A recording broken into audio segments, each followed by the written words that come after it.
اللهم صل على سيدنا ومولانا محمد وعلى آل سيدنا ومولانا محمد وبارك وسلم. عن حبشي بن جنادة قال قال رسول الله صلى الله عليه وسلم علي مني وأنا من علي ولا يؤدي عني إلا أنا أو علي. رواہ الترمذی. رسول اللہ صلی اللہ علیہ وسلم نے ارشاد فرمایا علی منی، علی مجھ سے ہیں، وَأَنَا مِنْ عَلِيٍّ، اور میں علی سے. یعنی ہمارا اتنا گہرا تعلق ہے کہ ہم ایک ہی ہیں، لہذا میری طرف سے یا تو ادائیگی میں خود کر سکتا ہوں یا علی کریں گے. شاید بات سمجھ نہ آئی ہو کہ ہمیں پتہ ہی نہیں چلا کہنا کیا چاہتے ہیں. ایک خاص پس منظر ہے اس واقعے کا. جب 9 ہجری میں اللہ کے نبی صلی اللہ علیہ وسلم نے سیدنا صدیق اکبر رضی اللہ تعالیٰ عنہ کو حج کا امیر بنایا، 300 صحابہ کو حج کرنے کے لیے بھیجا. تو جب سیدنا صدیق اکبر چلے گئے، اس کے بعد پھر سورہ توبہ، جس کو سورہ براءت بھی کہا جاتا ہے، اس کی آیات نازل ہوئی، اور جتنے بھی عرب قبائل کے ساتھ یا مشرکین کے ساتھ معاہدے تھے ان کو ختم کرنے کا اعلان کیا گیا، اور ان کو مہلت دی گئی کہ اب ان کے لیے مہلت صرف 4 مہینے کی ہے. اور یہ حج کے موقع پر اعلان کرنا تھا. اس پہ مشورہ ہوا. کچھ صحابہ نے کہا کہ ان آیات کو لکھ کے ابو بکر ہی کے حوالے کر دیا جائے، وہ جا کے سنا دیں. چونکہ سیدنا ابو بکر صدیق رضی اللہ تعالیٰ عنہ روانہ ہو چکے تھے قافلہ لے کر، یہ آیات بعد میں نازل ہوئی تھی. پھر اس وقت اللہ کے نبی صلی اللہ علیہ وسلم نے یہ بات ارشاد فرمائی. چونکہ عربوں کا اسلوب تھا، اس قسم کا کوئی معاہدہ ہوتا تو جس سربراہ نے وہ معاہدہ کیا ہوتا تھا، قبیلے کا وہ سربراہ خود اعلان کرتا تھا معاہدے کے ختم ہونے کا، یا اس کا کوئی بہت قریبی رشتہ دار. چنانچہ سیدنا صدیق اکبر رضی اللہ تعالیٰ عنہ یہ کوئی 6 7ویں پشت کے دادا اور اللہ کے نبی کے دادا ایک تھے، لہٰذا یہ تو دور کے رشتہ دار تھے. قریبی رشتہ دار جو نسب میں شریک تھے وہ سیدنا علی تھے. اس لیے آپ علیہ الصلوۃ والسلام نے یہ بات ارشاد فرمائی کہ میں اور علی تو ایک ہی ہیں، لہٰذا یا تو میں خود ادا کروں، یہ اعلان کروں، یہ ذمہ داری میں ادا کروں، یا پھر میری طرف سے علی ادا کریں.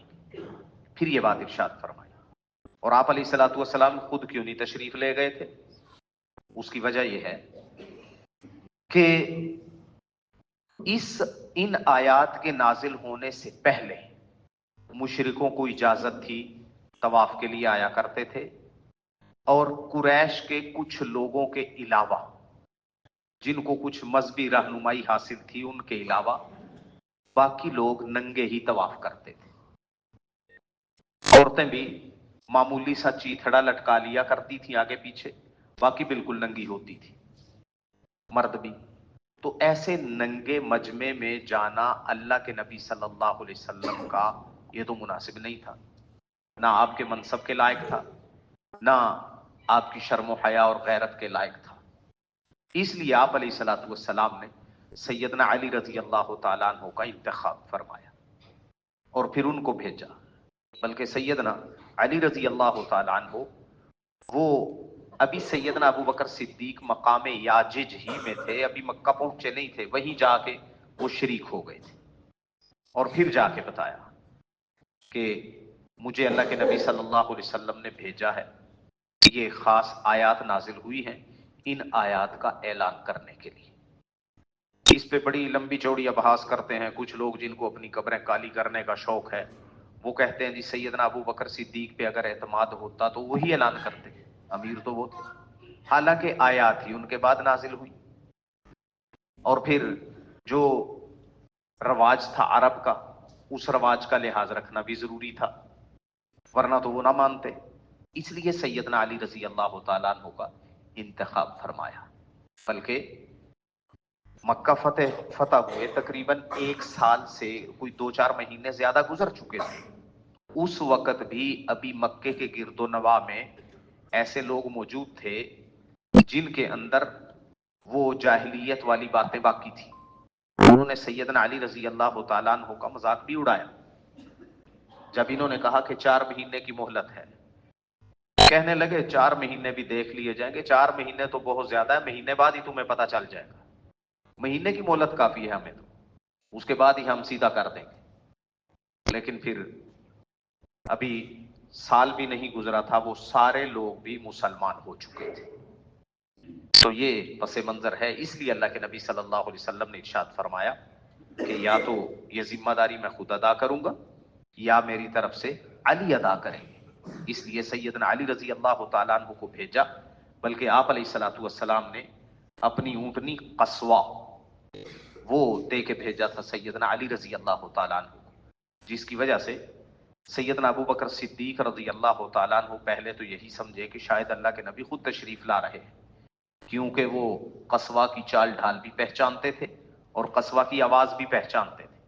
جب قریب پہنچے پھر پتہ چلا کہ سیدنا علی رضی اللہ تعالیٰ عنہ ہے.